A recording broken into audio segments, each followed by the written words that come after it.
Good morning. Welcome to the AM show with Amy Bennett. Hope you're having a wonderful day whenever you are watching this. I know a lot of people are not able to join live, but I get the comments and the messages and emails that you guys are watching later. So whenever you're watching this, thanks for joining. This morning, oh man, I just feel like just a fire in my belly. I was reading from Daniel this morning, and I love Daniel. It's a quick read.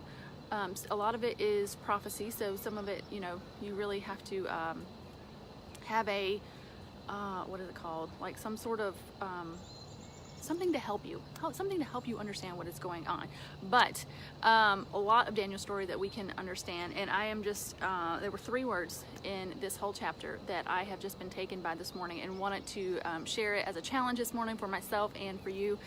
So at the beginning of Daniel 1, we know that that the Babylonian people captured the Israelites, and they decided to bring some of the most, they called it, let's see, young men without any physical defect, handsome, showing aptitude for every kind of learning, well-informed, quick to understand, and qualified to serve in the king's palace. And then they trained them for 3 years, and of course one of those is Daniel, and then the 3 men that we know is Shadrach, Meshach, and Abednego. And the thing that just struck me, the 3 words that just totally stuck out like a neon light this morning, was the words in my translation in chapter 1 verse 8, but Daniel resolved not to defile himself with the royal food and wine, and he asked the chief official for permission not to defile himself this way. And as we know, this is where we get the Daniel fast. He doesn't eat the food. 10 days later he looks so much better. And I am just so struck by those words, but Daniel resolved. We have this king who, and if you read into the names where they actually try to rename Daniel, and then Shadrach, Meshach, and Abednego are actually their Babylonian names. They have other names that Hananiah, Mishael, and Azariah. I don't know if I'm saying those right, but those were actually their, I guess, Hebrew names. And he's trying to, and those were names that were reflected their faith in God, and then they rename them to names that had to do with the Babylonian gods. And so that was their way to try to strip kind of their identity and make it to false gods. And I just love that Daniel says, and they're trying to get him to act and eat like that culture, and he says, but Daniel resolved not to. And I just have to wonder, what do we need to resolve today? What do we need to resolve not to do today that is like our culture? We live, some people say, we live in a place that is like Babylon, that is not for, we're continually living in a land that is not a Christian land. And so what do we need to do as Daniels in our time to not, resolve not to? What do we need to resolve? So I like even put my name in there, but Amy resolved not to. But Amy resolved not to, but Marie resolved not to, but Sherry resolved not to. What do we need to resolve not to do? And I just have to think that I think we'll know really quick what we need to resolve not to do, because it's something that's a struggle for us, we have an enemy. It may not be a king of another country, but we have an enemy, Satan, that is trying to get us to defile ourselves, and we need to resolve not to. And I even made a list. Some of the things that I just need to resolve. We just need to decide. We can do anything that we put our mind to. We can decide not to do something. We can decide to fast from something. We can decide, as far as we can help it, we are not going to do that thing. I don't know what it is for you. That could be related to food. That could be related to exercise. That could be related to being honest, where our culture says lies don't matter. Just tell a lie just to get what you want. That could be the way that you're speaking. We might need to resolve to the way we speak. Sherry says not to hang on to things. We need to resolve not to hang on to things and really give it to God. And this is what I want to say about that, is that we probably have the temptation to strive and to pull up our bootstraps and say, oh yes, I am not going to do that. And I think there is some of that, but I think you'll see, let me just flip over to Daniel 6. And they're trying to trap Daniel at this point, and it says, and I love this, they're trying to get him in trouble, and the people says, we will never find any basis for charges against this man Daniel unless it has something to do with the law of his God. And don't you want people to say that about you? I'll never find anything, you know, charges against Amy unless it has to do with her God. You know, put your name in there. I mean, isn't that what you want people to say about you, and what you want to see God say about you? Now what they said is, they went home, and he said he went home to his upstairs room with the windows open towards Jerusalem. 3 times a day he got down on his knees and prayed, giving thanks to God, just as he had done before.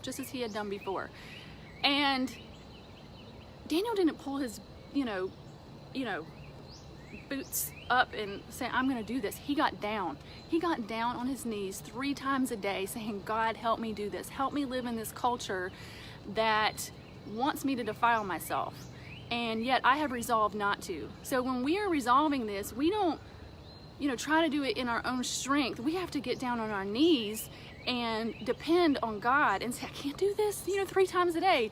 I think it's kind of funny that his kind of thing was around food, and he's praying 3 times a day, breakfast, lunch, and dinner maybe. I don't know. But I think that might be what we need to do, right? Pray 3 times a day. Oh, God, help me with this. Help me with this. I can't do this. Maybe it's with anger. You need to get down and say, like, this morning, help me before I speak to my kids. Today, when I get home from work, or today when my kids come home, I got to pray. This evening, to get through bedtime, I've got to pray before I deal with my kids. 3 times a day. We have to resolve to live differently than our culture and live differently than Satan wants us to live. And here's the thing. God hears. God hears and he answers. If you go over to Daniel 10, there is a messenger that comes to Daniel, and we know that he gets a lot of the prophecies, and it says, do not be afraid, Daniel. Since the first day that you set your mind to gain understanding and to humble yourself before your God, your words were heard, and I have come in response to them. Golly, don't you love that? Don't you love that? I love the fact that when we resolve to live according to God's ways and not to defile ourselves, God hears us and he answers, and he says, I will come in response to that. I will come in response to that. That's what God wants, is a humble heart to say, I can't do this. I need you. I do not want to live this way anymore. Will you please help me? And we know that Daniel did. Daniel led a life that was pleasing to the Lord. Yes, I mean, we know that he was thrown in the lion's den. Yeah, you're gonna face some opposition. You're gonna face some hard times, but God will deliver you. God will deliver you. And so much, oh my goodness, so much good happened to Daniel, even though so much bad happened to Daniel too. And so he was faithful, and I am just so obviously pumped up this morning to say, I want to be that person today that says in my heart, I resolve not to. I resolve not to. And what is that? So, Amy resolves, but Amy resolved not to. And what is that thing? What is that thing you would fill in the blank? And, not, again, not to strive, but to humble ourselves and get on our knees and say, I can't do this, Lord. I need you all throughout my day to be able to do this and to live differently. Again, I was taken back to Job about how Satan is just roaming the earth. He's just roaming the earth, trying to find somebody to devour. And the thing I'm reminded, though, is God's eyes are also roaming the earth, trying to find somebody who will be faithful to him. They're both roaming, and who do you want to be found by? Who do you want to be found by? Oh my gosh, who do you want to be found by? I want to be found by God, by being a person that is faithful and who has resolved not to live according to this culture and according to this world. And so I'm seeing a lot of likes and a lot of hearts, and so I know you're with me. You guys want to live this kind of life too. And I'm just trusting that the Holy Spirit is showing you and kind of pointing. I know he definitely pointed to places in me that I needed to fill in that blank, and trusting that, that you would set aside some time today to decide in your heart. Decide in your heart, Lord, help me with this, and I am not going to live that way anymore. as much as God will help me. So that's my challenge for you today. Again, fired up this morning, and I hope that challenged you. I want to say good morning. I know I said some of your names while I was speaking, so I just wanted to say good morning to Michelle. I saw that you were watching. Marie, Sherry, Carrie, good morning. Carmen, yay! Oh my goodness, I love all you people. My husband is watching.